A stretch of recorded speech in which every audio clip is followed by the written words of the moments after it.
I did something absolutely crazy in the 2024 Locked On NFL Mock Draft Special. Let me tell you why. We got all of that and a little bit of lagniappe for you on today's episode of Locked On Saints.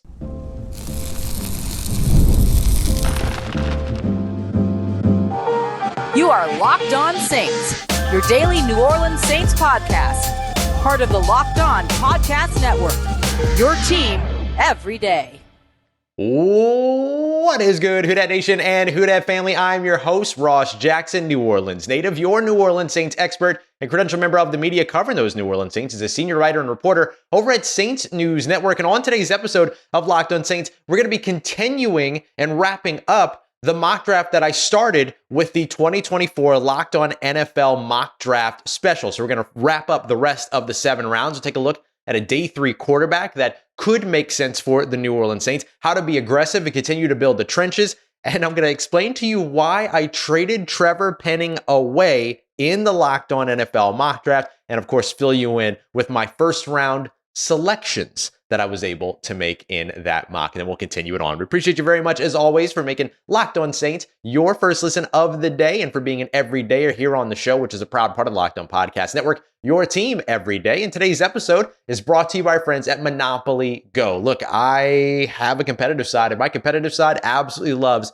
Monopoly Go. It's a mobile hit twist on the classic Monopoly. So join your friends today and download Monopoly Go now, free on the App Store or Google Play. So in the 2024 Locked On NFL Mock Draft Special, I drafted at pick 14, Troy Fautanu. No big surprise there. Olu Fashanu was already off the board. He went at 10 to the New York Jets.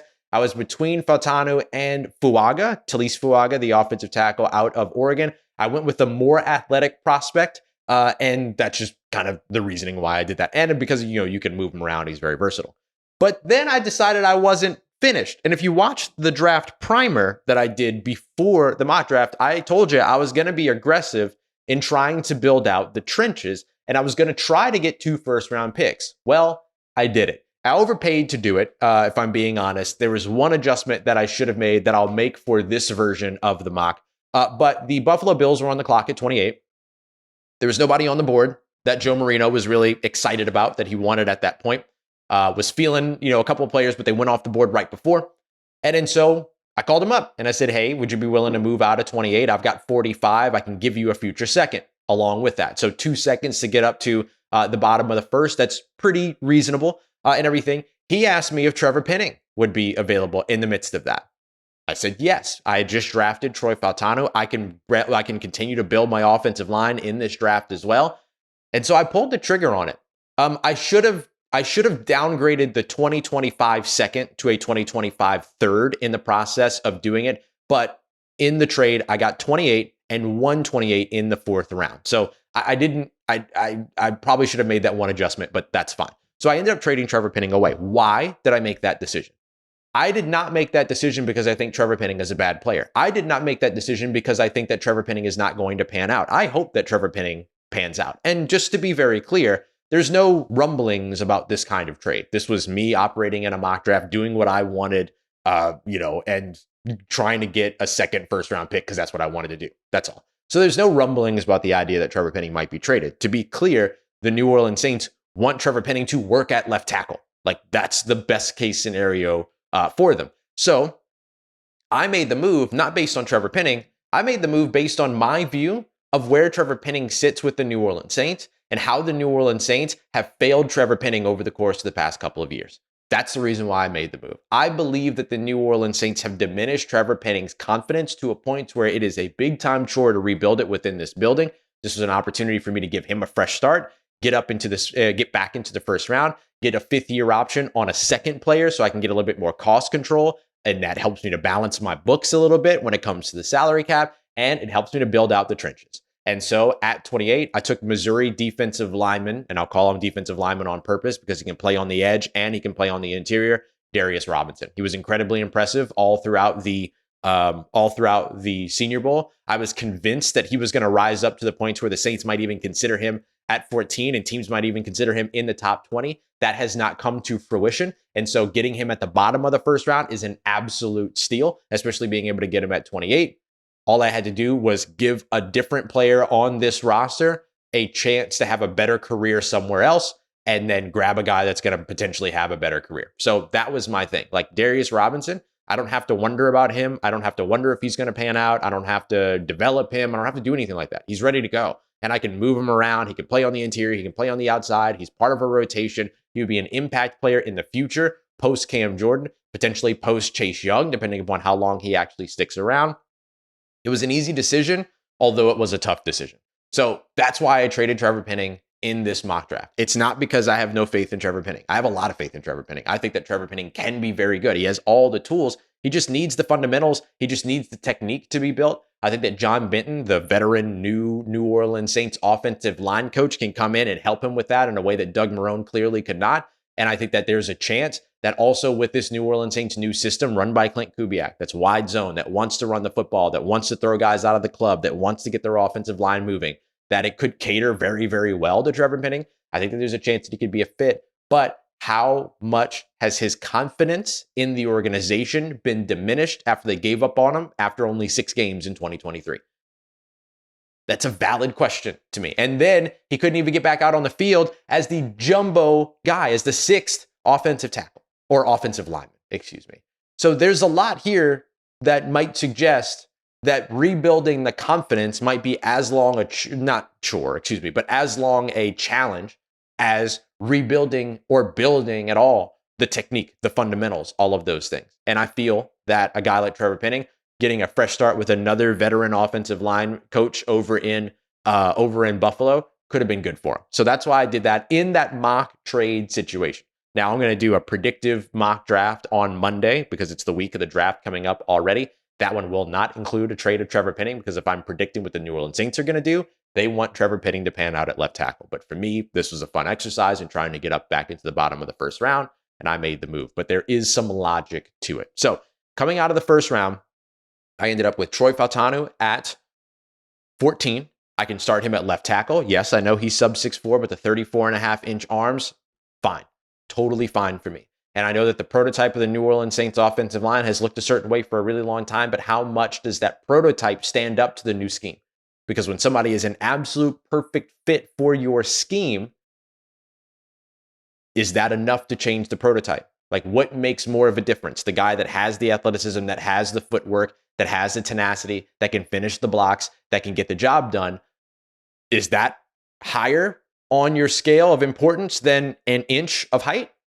I think it should be. So that's why I went with Troy Fautanu. I can start him at left tackle. If things don't work out, I can put him at left guard. I can start him at right tackle if I needed to, if Ryan Ramczyk isn't ready to go and all that. So there's a lot of different ways for me to go with all of this. Then getting Darius Robinson, I get that additional rotational piece both on the interior and on the outside. He becomes my young alternative to Tano Passanio, who is in a contract year. He becomes my young future potentially as a big edge rusher. If once the post Cam Jordan days come in, he becomes another like defensive tackle for me, all those other things. Because right now the Saints' 4th defensive tackle on the roster is Jack Heflin, which is not to say that Jack Heflin is a bad player or anything like that. It's just that he hasn't had a lot of time in the system. He hasn't had a lot of time and experience in the NFL. If I can get a guy that's coming in that looks NFL ready, I'm not going to not do that. So walking away with 2 guys that can immediately be impact players in the trenches for me gets me started in terms of taking my aggressive approach of rebuilding the trenches, which we're going to continue here next, because best believe at pick 128, I'm going right back to the trenches all over again. We got that coming up for you as we continue on with today's episode of Locked On Saints, part of the Locked On Podcast Network, your team every day. Today's episode of Locked On Saints is brought to you by our friends at Yahoo Finance. Getting into the idea of like stocks and financials and trading and all those other things is all stuff that I'm pretty dumb about, if I'm being completely honest. Never learned about it, was never taught about it. And so now I'm just starting to kind of get interested in it. And the only reason why I feel even remotely comfortable is because of all of the different resources that Yahoo Finance provides. Everything from being able to keep track of everything that's going on with markets, being able to hold on to my securities and track everything that's going on there as well. I can even link my 401k to make sure I have a better understanding of returns and all those other things. And there's a community of over 90 million users per month. So they really, really do a good job of making sure that you have access to the information that you need make sure that you're finding financial success. I love Yahoo Finance, and I think you should check it out too, especially if you're interested in investing. So for the comprehensive financial news and analysis that you've been looking for, make sure that you visit the brand behind all great investors. That is yahoofinance.com, the number one financial destination, yahoofinance.com. That's yahoofinance.com. All right, family. I said I wanted to be aggressive in addressing the offensive line. And in fact, that new pick 128 that I got back from the Buffalo Bills in that trade that let me get back up into the first round, I'm not even going to wait until 128 to continue to address the trenches. Appreciate you as always. Making Locked On Saints your first listen of the day every day. Don't forget to go and check out Locked On Sports Today, the 24/7 national sports stream, the first of its kind over on YouTube. You can find it on the Locked On Sports Today YouTube page, as well as on the Amazon Fire TV channels app, which is a free app, by the way. All right, so I have this pick 128. I've already drafted Troy Fautanu at left tackle. Now, look, there's two populations of people right now when it comes to Troy Fautanu. One of those populations believes that he can play left tackle. Another believes that he's going to be better suited as a left guard and won't be seen as a tackle in the NFL. I mentioned that I broke the mold in terms of what the New Orleans Saints typical draft pick at tackle is when it comes to prototype, size, all those other things, but I'm doing it in favor of the scheme. He's a perfect fit for the scheme. So for me, that outweighs an inch of height. I'm okay with that. But not everybody is, and that's okay, right? That this is the fun part of the draft. All the evaluations are different. You just have to wait to see what actually ends up panning out. So what I want to be ready for is, how do I move Fautanu if he doesn't work out at left tackle? I can move him in the guard. I still need to kind of maybe look at another tackle in this class because I still have the Ryan Ramczyk question that's hanging out there. And then I also want to be ready to where if Troy Fautanu can't win that left tackle spot, which I can have James Hurst there if I need to, who plays on the interior, because I want to challenge James Hurst at that spot. So that's what I wanted to do with this selection. So I got that pick 128 in the trade up that got me back into the first round with the Buffalo Bills. I'm going to take 128 and 168, call it the New York Giants and say, yo, let me get up to 107.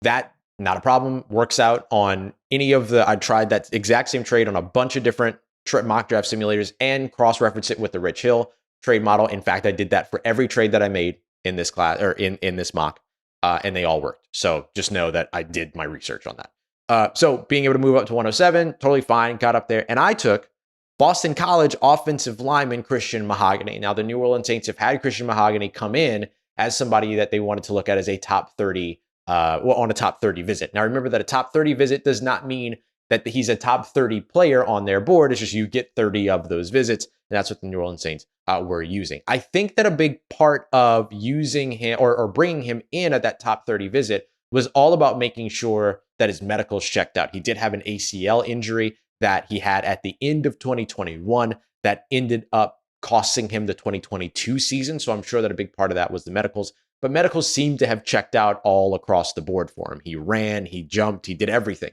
at the NFL scouting combine. So you feel pretty good about that. First team All ACC, team captain. You know, the New Orleans Saints love that. And then opted out of the bowl game, as Dane Brugler lays out here. Now he's got left guard and right guard experience. So I have the versatility on the interior with him, and I'd be able to move him around. He plays like somebody that is being paid to escort people as violently as possible out of private parties. Like, he's a bouncer. That's the type of guy that he is. He is a brutal player in the best way possible. Doesn't draw a lot of penalties. Isn't like a play through the whistle, the echo of the whistle kind of guy. But boy, when between the whistles, he plays incredibly well and incredibly violently with a mean streak. I love the mauler mentality, and you'd like to have that again in what is going to be a run-heavy offense. He's got good grades when it comes to both pass blocking and run blocking, and he's got good grades when it comes to both zone blocking and man or gap scheme blocking in the run game as well. So he's a good fit for the system. Moves pretty well. 5'13", 40-yard dash. You'd like to see that, faster, but you won't, right? That's just what it is. But I like the fact that he's able to move the way that he moves. So I like a player like this. He's got the what's the word that Dennis Allen used? Moxie. Yeah, he's got the moxie that the New Orleans Saints like. But overall, also he's got the athleticism. He's got the mentality. The biggest thing is, do the medicals check out, and his participation all through the combine kind of lets you know, like, okay, yeah, there's a pretty good chance that he pans out. Okay, I got a couple more that I want to get to before we jump into the next segment here. So at round 4, pick 120. So this was another trade up for me, 168 and 170 to the Philadelphia Eagles for pick 120. This was an easy one to be able to get up. So I moved back up again into the 4th here because, again, I have all these picks in the last 3 rounds of the draft. I don't want to wait until the last 3 rounds of the draft. I'd rather get some more of those 4th round selections. So I moved up there to get wide receiver Brendan Rice. So I'm back on this train. There's a lot of wide receivers that you'd be very happy with in this class. Xavier Legette, Malachi Corley, Brendan Rice, Keon Coleman, Jermaine Burton's one of my favorites as well. There's just a lot of these wide receivers. Jacob Cowing, that's like the best separator in this class. Anaya Smith, who's a phenomenal yards after catch receiver, along with other guys like Malik Washington and Taj Washington as well, who are all like really, really good yards after catch guys and everything, although smaller. I wanted to go with the bigger frame, the X receiver, the really, really good route runner, the guy that's polished as all get out because his freaking dad is Jerry Rice. So of course he is. And of course I want Jerry Rice around my young wide receiver. So I went with Brendan Rice on the trade up to 120. Then I waited around until 150, right? Now I didn't have to wait from, what would be 45 to 150. I got pick 14. I got pick 28. I got 107, 120, and then I got 50 or 150. So I didn't have to wait around very long here. So at 150, I decided to go back to the offensive line, and I went with offensive tackle out of Texas, Christian Jones. Christian Jones, a big dude, 6'5", fits the mold, has played a lot of right tackle in his days. And I think that he's the guy that I look at as the potential to step in place of a Ryan Ramczyk if I need that. Has played 35 games at right tackle, 13 at left tackle. Has done, incredibly well during that time. 6'5", 311 at his pro day was 305 when it came to the combine. Arm length is 35 inches, 34 and a half inches, depending upon, which part of the process that you're looking at. I think there's still some development for him to have, but that's okay when you're a 5th round pick.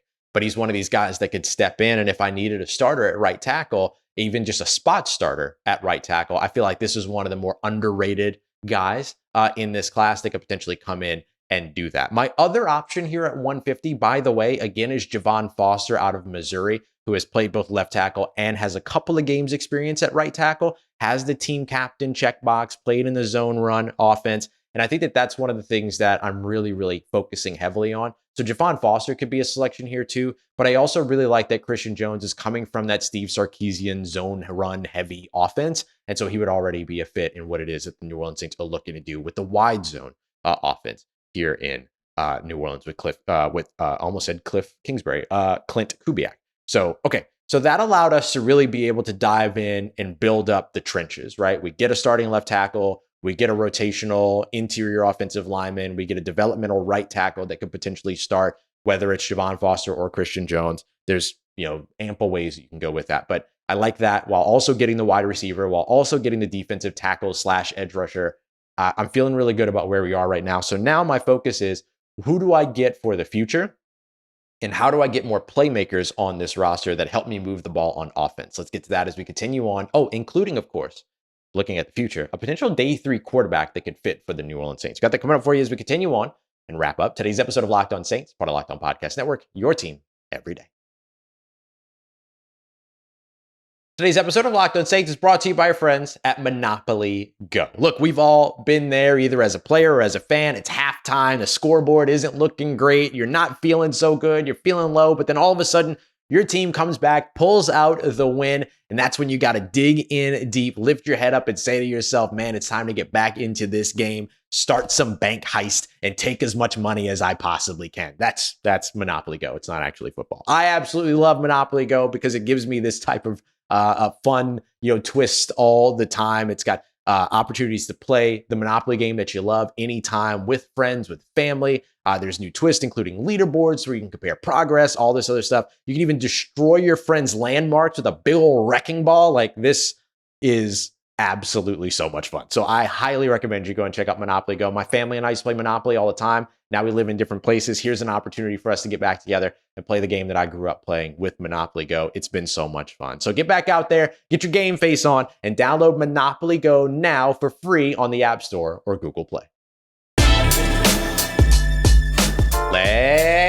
get it, Who Dat Nation. As we wrap up this 7-round mock draft, are there any day 3 quarterbacks that could be worth the investment for the New Orleans Saints? I think that there could be. Let's take a look at some of the options, and then we'll wrap up the mock draft with those in mind. Appreciate you as always. Don't forget, we are your team every day. I'm going to be doing some individual prospect videos thanks to our Locked On insiders who gave me some of the folks that they really want to see film breakdowns and quick breakdowns, video breakdowns and stuff like that on. So the film stuff that I do will only be accessible because I can't post that on YouTube to the Locked On Insiders group, which you can join by texting Who Dat to 504-285-7473 or heading over to joinsubtext.com/LockedOnSaints if you want to be a part of that. Otherwise, I'm going to also be putting out some just videos of me talking about individual prospects just to kind of give you a little bit of a boost in terms of looking at prospects from the Saints lens or with the Saints scheme and lens in mind as we roll through. So expect a lot of extra content coming up over the course of the next week heading into the NFL draft. So appreciate you as always for being here with us. And of course, Mock Draft Monday next week as we go through a predictive mock draft, what I think the New Orleans Saints might do on Thursday. Okay, so day 3 quarterbacks that potentially make sense for the New Orleans Saints. I thought about this because I was going through my day 3 selections. And I ended up, just for the sake of this mock draft, not taking any quarterbacks. I'll fill you in on the rest of the draft, which we can wrap up here in a little bit. Pick 190, I went with tight end Tip Ryman, right? I just wanted to get that like big blocking guy at tight end that could potentially develop as a pass catcher. At pick 199 in the 6th round, I went with running back Dylan Laube. He was one that actually Dane Brugler also mocked to the Saints.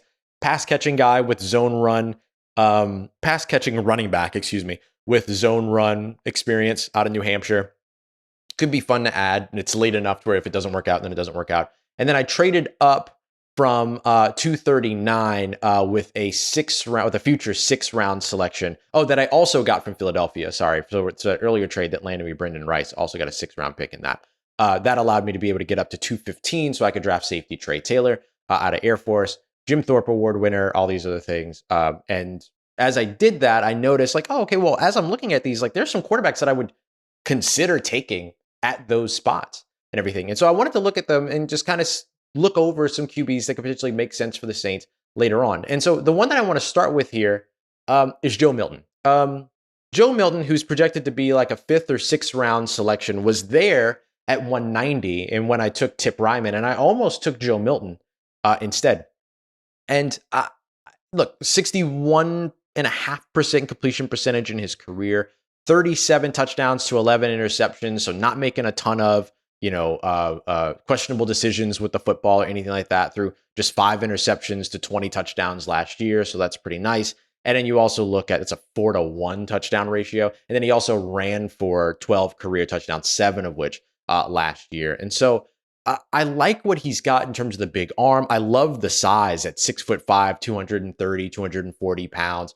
I like the athleticism that he has. The 4.62 speed's really nice too. So I like the fact that he's a thrower that can run the football, as opposed to somebody that always has to kind of fall back on running the football, which I think is what Jaden Daniels is being incorrectly labeled as. He's a guy like that too, that can throw the football and can also run if he needs to, not has to live and die by the run. So it's so funny because even like Dane Brugler in his thing here says that Joe Milton has all the tools of a 1st round pick, but it's the passing instincts, right? It's decision making, all those other things that feel there's a little bit more work to be done there. But as a 6th round selection, 5th round selection, you can roll the dice on that. So is he somebody that the Saints could potentially snag later to continue this quarterback competition that they've been building between Jake Haener and Kellen Mond and Nathan Peterman, which for me is really a battle between Kellen Mond and Nathan Peterman to figure out who's going to be the emergency 3rd quarterback on the practice squad. I think Jake Haener's the guy behind Derek Carr, but we'll see which way they end up going, right? Rookie quarterback stuff or young quarterback stuff in the NFL always tends to surprise. Another interesting one for me is Jordan Travis. Jordan Travis, the wide receiver, the quarterback out of Florida State. He's projected as a 5th, 6th round guy as well. Ended up missing a few games last year because of that left leg injury that effectively took Florida State out of conversation for the national championship and everything like that. But when he was balling, he was balling. 20 touchdowns to just 2 interceptions last year. Also ran for an additional 7 touchdowns. has 31 rushing touchdowns in his career with 66 passing touchdowns and completed 62% of his passes. This dude can ball, man. Like really, really good. And 49 games of experience too, with 38 games starting. That's really good. That's really good. I guess I don't want to use the word experience again, but I think the idea is like it's reps, right? Like he's got them. He's played a lot throughout his collegiate career. He's been successful both on the ground and through the air. He's never thrown more than 6 interceptions in a season, and has consistently been just really, really good. And so, how much did that left leg injury that left ankle injury end up slowing him down? 6'1", 203, fine, like good size there. Is he going to be able to like take the next step at the next level? I don't know, but man, certainly a guy that I'm like really intrigued by if the Saints were to roll the dice on a quarterback later on. And then finally, one guy that I've kept my eye on since the Senior Bowl is Carter Bradley out of South Alabama. Threw 19 touchdowns to 7 interceptions last year. He's got 61 touchdowns in his career to 27 interceptions. Again, also completed more than 62% of his passes, 62.9%. Has rushed a little bit, but also dealing with a left knee injury, all these other things, but did run at his pro day. 4'8", 240, measured in at 6'3", 213 pounds. So right there in terms of what it is that you're looking for. The thing that I like about him is that he has really, really good traits in terms of his decision making, and in terms of his location on the football. The biggest thing is, can he throw the football? Like, does he have the NFL arm, right? Like there's some ups and downs, some ebbs and flows to that. So can you trust the consistency that you would get from him would be the biggest thing. But again, when you talk about a guy that's either a 7th round selection or a free agent an undrafted free agent, then you're probably looking at, somebody or you're probably okay with the fact that he's not fully there yet, but there are some things to develop. So could be really interesting. And again, you get him in a room with a bunch of really smart people, right? Andrew Janocko, as well as Clint Kubiak, other guys around that have coached quarterbacks as well within the Saints coaching staff. Like there could be something there. So that's that. Those are some guys that I think could make sense. Again, I didn't end up selecting any of them, but man, I sure was intrigued in taking any of those guys over like Tip Ryman, the tight end out of Illinois at 190. So I was all about that. So even with all this trading that I did, because I did 1, 2, 3, 4 trades in this draft, and a lot of them were moving up, right? I still ended up with Troy Fautanu out of Washington, the offensive tackle, defensive lineman Darius Robinson out of Missouri, Christian Mahogany, the offensive guard, interior offensive lineman out of Boston College, wide receiver Brendan Rice from USC, Christian Jones, the offensive tackle from Texas, could have also been Javon Foster out of Missouri, whichever one. Tip Ryman, tight end out of Illinois. You've got Dylan Laube, the running back out of New Hampshire, and then Trey Taylor, the safety out of Air Force, who's, of course, a Jim Thorpe Award winner, which is the award given to the best defensive back in the country. So I'm grabbing him in the 7th round and feel really good about it. I still drafted 8 players and everything. And so I'm taking quality shots at those 8 players, try to get as many of those guys that can make the roster as possible. So that's our mock draft for today, but curious about those day 3 quarterbacks as well. All right, lots of stuff coming up here on the channel over the course of the next week, but biggest thing in terms of the next episode will be Monday, and that will be, of course, our predictive mock draft Monday. What do we think the New Orleans Saints will do? Well, I'll be honest, doesn't look too far away from this, just, of course, without the trading of Trevor Penning and without probably trading in for a 2nd pick in the 1st round. But I did enjoy getting that and being able to help my future books by getting a couple of 5th year option cost control players on the roster in the 1st round. Appreciate you, y'all. As always, making Locked On Saints your first listen of the day, every day. Big game for the Pelicans tonight as they fight for their playoff lives without Zion Williamson. If you want more on that, make sure you go and check out Locked On Pelicans as your 2nd listen today with the great host, Jake Madison. Appreciate you as always, making Locked On Saints part of your day, part of your routine, for saying yes to me on the show. As always, if you see me, please say hi. And if you need anything else around your New Orleans Saints in between these episodes, make sure you follow me on your favorite social media at Ross Jackson, NOLA. Hit me up. Let me know how the family's doing. Let me know how you're living. Let me know how you're momming them. And trust Who Dat Nation, I'll holla at you.